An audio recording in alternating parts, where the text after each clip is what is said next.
ask all of you, do you believe that you have a guardian angel? I do. My life, as many of you know, is full of wild, crazy adventures. I pushed the envelope. I pushed it many, many times. And I can tell you, quite honestly, I probably should not be here. Except for one thing, or a main thing, is I believe someone's looking out for me. And me. 2 years ago, I was riding a motorcycle. This is a big, bad motorcycle. 2,000 cc, 6 cylinders, cruises at 120 miles an hour. I raced a Corvette and blew it out of the water. It is so fast.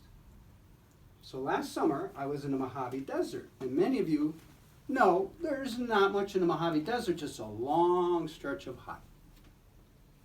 How exciting is it to turn that baby up and just go, go, and go. And all of a sudden I came up a little hill, and I had this strange feeling, almost like a voice was telling me, slow down. And I did. I backed right off. And actually what happened, it turned out there was a sharp curve. There was no sign there. And as I came around the curve, there was sand that had blown across the desert. And my bike slid right off the road into the berm. Now, if you've ever been in the Mojave Desert, the berm is not asphalt. It's very soft sand. And if you know anything about a heavy motorcycle, it does not go lightly on soft sand.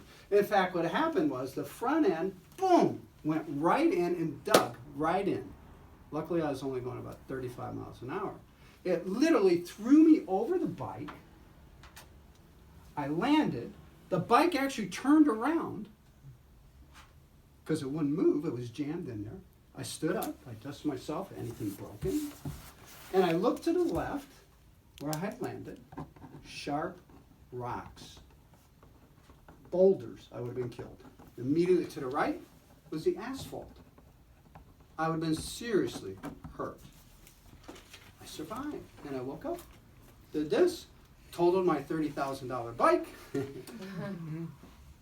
Someone was looking out for me. A few years before that, about 6 years, I went to Italy. Now, if you ever have a chance to go to Italy, you got to go. The Italians are amazing. Right now, they've got issues. But in reality, the Italians can be known for 3 things: eating, drinking, and making love. They're the most passionate people in the world. And they've got great ski areas, amazing ski areas in the Celaranda, the Italian Alps. They're not good at maps. So I was following this ski map, and I am a certified ski instructor, and I've skied all over the world. And I found this map, and I see just a little red line, and I go to it, and it turns out this is experts only. You don't go on there unless you're willing to risk your life. But it didn't really show, and there was no chance to turn around. So I'm on this chairlift going up, and I'm looking at a sign that's with a sign with a skier going over the side what looks like certain death. Be very careful. So I got off the lift, and it turned out the reason this was such a dangerous ski run, why it was a red run, was because the path was about this big, with a sheer drop of almost a mile to the right.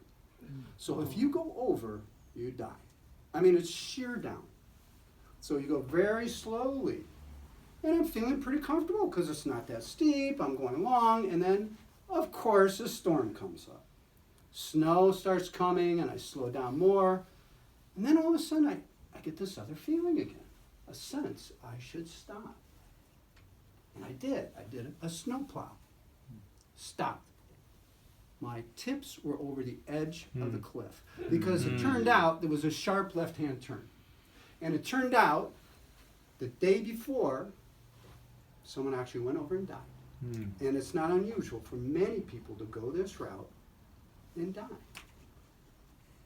Where did that voice come from? Slow down. I think it all started when I was just a little baby. I was 9 years old. My mother single parent, and we had a little brother, baby brother. We finally got to stay in a house. It seems like every couple of years we would move. But we stayed in a house, the first house we'd ever stayed in that I could remember. Next door was so cool because it was someone my own age, a kid my own age. Had a little swing set in the back. It was amazing. And what was really amazing was the father liked to do things with his kid and included me. We became buddies. Now what he liked to do was on Sundays, which I didn't know about this, I'd never done this before, he liked to take his family to church. And he goes, would you like to come along? So I talked to my mom, Mom, can I have a shirt? I'm supposed to have a tie. There's going to be pancakes. Let's go. So I would go to church with my best friend and his family. Had pancakes. And we always had the kids would hang out with this wonderful nun, Sister Teresa. I remember that because I was told later my patron saint is Saint Teresa. And she used to say, you are blessed, and when you were born, you were all given a guardian angel. I don't know why I remember that, because it's so amazing that you would have that feeling that someone's looking out for you and caring for you. Not much longer, my mother's mother came to live with us. She was a smoker. She was sharing a room, and she was smoking, and she fell asleep, caught the bed on fire. I was upstairs where she was sleeping. She ran down, got my mother, woke her up, and my little brother. They ran outside while the house was filling up smoke with me in the top floor. Flames coming in. The neighbor came, ran into the burning house of smoke, reached down and lifted me up, and I remember waking up thinking I was in a cloud. He literally saved my life. There's going to become times in your life where you're going to hear something and tell you to go left, to go right, to stop.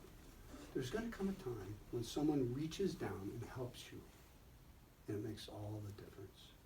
Believe you all have a guardian angel.